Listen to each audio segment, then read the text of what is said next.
Okay, this is an update on my panda tank. They are doing absolutely wonderful. Lots of fry.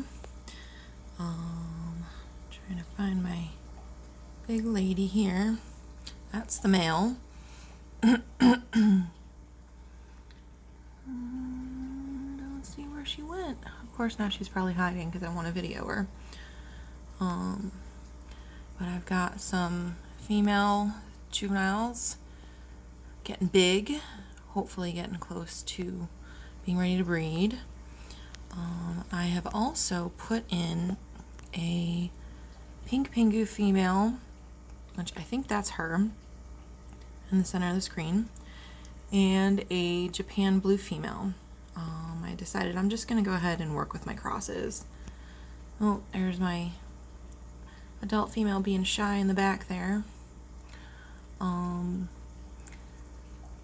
So I decided to go ahead and put the virgin juvenile female pink Pingu, and oop, there, I think that's the Japan blue female right there, to breed with the panda male. And the female, who is very pregnant right now and is not happy that I'm videoing her, is due to drop anytime this week, and in fact she looks like she might be squaring off, so I might have new fry in about 24 hours. She was bred to the pink Pingu male.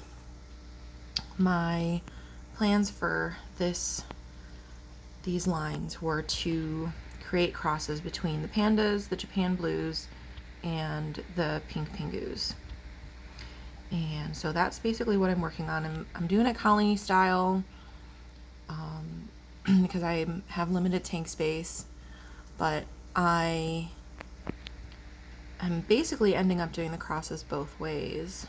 I actually have in this breeder box here, I have my Japan blue male, there he is right there, and two of the young panda males.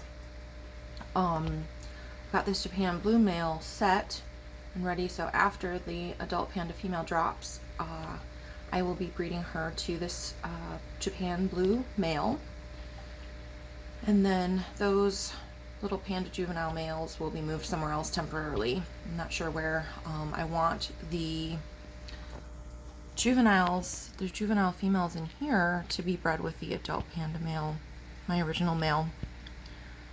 So they'll be moved somewhere temporarily.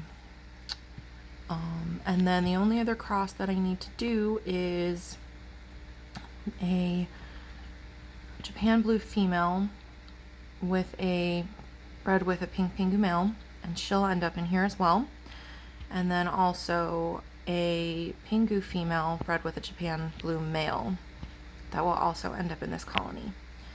And so I'm hoping that will kind of do all of the crosses both ways to really get some interesting outcomes in this colony.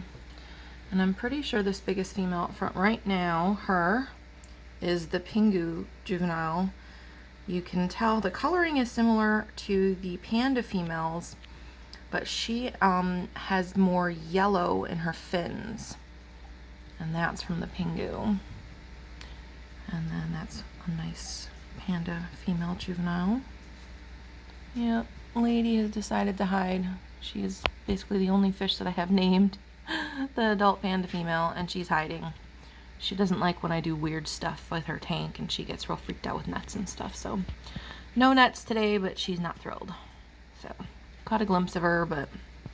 And then I had done something a little bit different with this tank. Hair algae is the bane of my existence, and I tend to have a lot of it, and it gets all wrapped up in my gravel, and it's very frustrating. And so I decided to see if switching out the gravel for these larger stones that I was using for my rock piles for fry hiding might make removing the hair algae a little bit easier, because it won't, you can see there's some there, but it won't get stuck in the rocks as it was getting tangled up with all the pieces of gravel. So we shall see. I'm not sure. Yeah, looks like I've got the Pingu female and then the couple of Panda females here. Checking things out. But everyone's doing really great.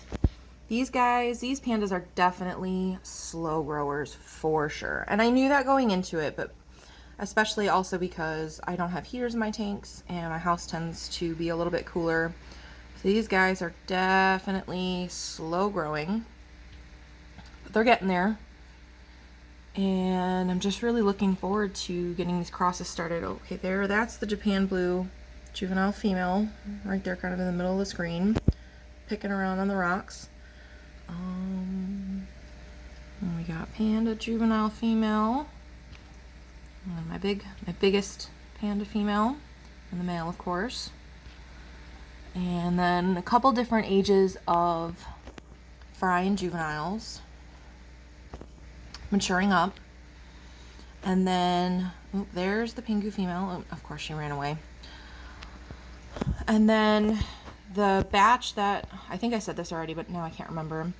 The batch that the adult Panda female is going to deliver should hopefully have been fathered by the Pingu male.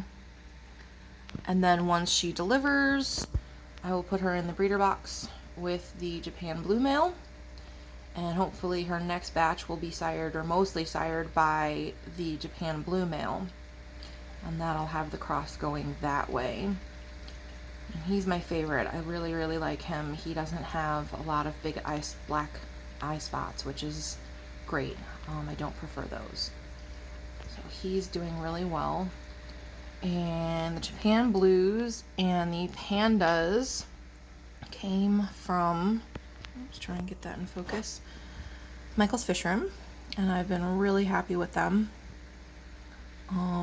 And the Pingus came from IFGA breeder Doug Gray, and I've been thrilled with those as well. And I'll do an update on their tank at some point soon, hopefully. And try and see if we can, so the Pingu female is pretty close there, and I'm not sure if the camera's picking it up, but you can see the little bit of the yellow tint in her fins. And I've got one juvenile that I'm not sure if it's going to be a male or a female. I'm leaning towards male, but he hasn't developed yet, so he's in there for right now until he develops, because I really want the first generation to be sired by this really nice original male that I've got. And everyone's just looking really good, and I'm hoping that everything will move forward smoothly. I'm pretty sure this is the Pingu female, but it's hard because the water is tinted a little bit yellow because of the tannins from the Indian almond leaves, and then the sunlight is yellow, so it's hard to maybe see on this. I'm pretty sure that's the Pingu female, but I could be totally wrong because it's hard to see. But these guys are doing really well, so I'm really looking forward to the next probably 3 to 6 months to see how these crosses are turning out, and get these fry and juveniles grown out and breeding and getting everything moving forward. And that's pretty much it for these guys right now.